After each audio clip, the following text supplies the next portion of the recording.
Salut à tous, j'espère que vous allez bien. C'est un plaisir de vous retrouver aujourd'hui pour une nouvelle leçon. Today we're talking about the verb connaître, se connaître, s'y connaître. That are completely different. Remember that we had a lesson on douter, se douter, sans douter. So today we pretty much do the same and we try to clarify things that are happening with the verb connaître. Very useful verb, but it can mean definitely different things. And it would be nice to know how to use these different meanings.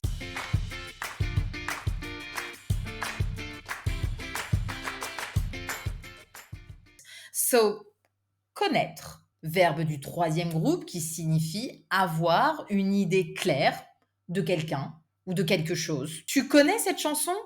Oh, j'adore. Je l'écoute en boucle. Nice expression. J'adore. Je l'écoute en boucle.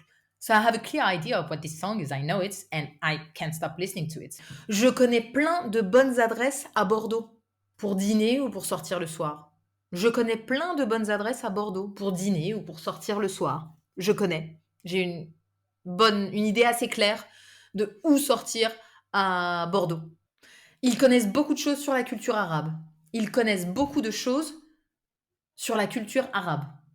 Ils ont une idée claire, ils ont des idées claires concernant la culture arabe parce qu'ils ont souvent voyagé dans des pays arabes, par exemple, ou parce qu'ils ont étudié. Ensuite, on peut utiliser le verbe connaître comme rencontrer quelqu'un, to meet. J'ai connu Noé à une fête. J'ai connu, so I met him. J'ai connu Noé à une fête. J'ai connu son père à l'époque où il venait la chercher à l'école. J'ai connu son père à l'époque où il venait la chercher à l'école. That's how I met him. Elle connaît bien son frère. Ils sont très amis. Être en relation ou en contact mutuel avec la personne. Elle connaît bien son frère et ils sont très amis. Si vous utilisez maintenant le verbe se connaître, donc à la forme pronominale, c'est se connaître mutuellement. For example, ils se sont connus à l'université. So that's how they met each other and now they're in contact, in mutual relationship, one with the other. Okay, so you could say that you met someone or that you met each other. That's pretty much the idea, no? J'ai connu son frère ou nous nous sommes connus à l'université. Like to meet, I met him or we met each other. That's pretty much the idea. And now, s'y connaître avec le Y, ça n'a plus rien à voir. S'y connaître en quelque chose, ça veut dire avoir une expertise, des connaissances dans ce domaine, des connaissances avancées dans un domaine. Il existe une expression assez informelle en français que j'aime beaucoup qui est être calé. Il est calé en informatique. Synonyme, il s'y connaît en informatique. Cela signifie que vous êtes habile et expert en quelque chose. Tu t'y connais en mécanique, toi? Ah, pas trop. Pas trop. Quand j'ai un problème avec la voiture, je l'emmène chez le garagiste. Et toi? Oh, je m'y connais pas mal.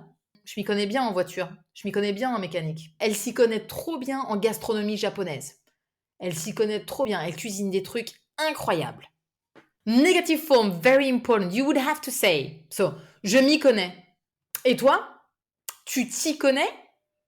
Or, very important, tu n'y connais rien. Tu n'y connais rien? And then you see, you cannot have the double pronoun anymore. Don't ask. Just learn that by heart. Tu t'y connais? Oh, non, j'y connais rien. Or, je m'y connais. It's especially with the rien. Because if you say, no, I'm not too good at that, you could say, oh, non, je ne m'y connais pas trop. Je ne m'y connais pas trop. But if you use the nothing, then you have to say, je n'y connais rien. And not, je ne m'y connais rien. Non, je n'y connais rien. I don't know anything about that.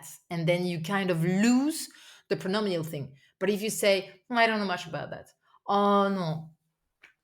Non, je ne m'y connais pas trop. Je ne m'y connais pas trop en mécanique. Je ne m'y connais pas trop en mécanique. Oh, je n'y connais rien. Oh, je n'y connais pas grand-chose. Je n'y connais pas grand-chose. And not, je ne m'y connais pas grand-chose. You have to choose. Je n'y connais rien. Je n'y connais pas grand-chose. Or, je ne m'y connais pas. Je ne m'y connais pas beaucoup. On the opposite, je m'y connais. Je m'y connais très bien en gastronomie japonaise, en mécanique, en langues étrangères, en langage informatique, en programmation, en plomberie. You know, like you have this skill on something. Tu t'y connais. Il s'y connaît. Il n'y connaît rien. Il ne s'y connaît pas trop. That's the thing where you have to be careful too, like when you speak in negative form. It's not easy, really, is it? Ou être calé.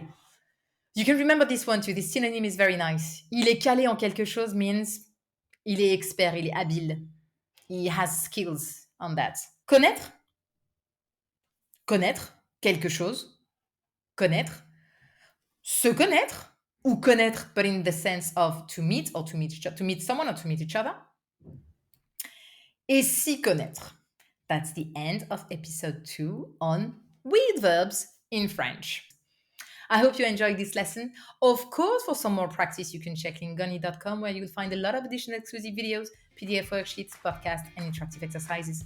You'll be able to improve your reading, writing, listening, and even practice pronunciation. I hope you enjoyed this lesson, and I see you very soon for a new one. Bye-bye.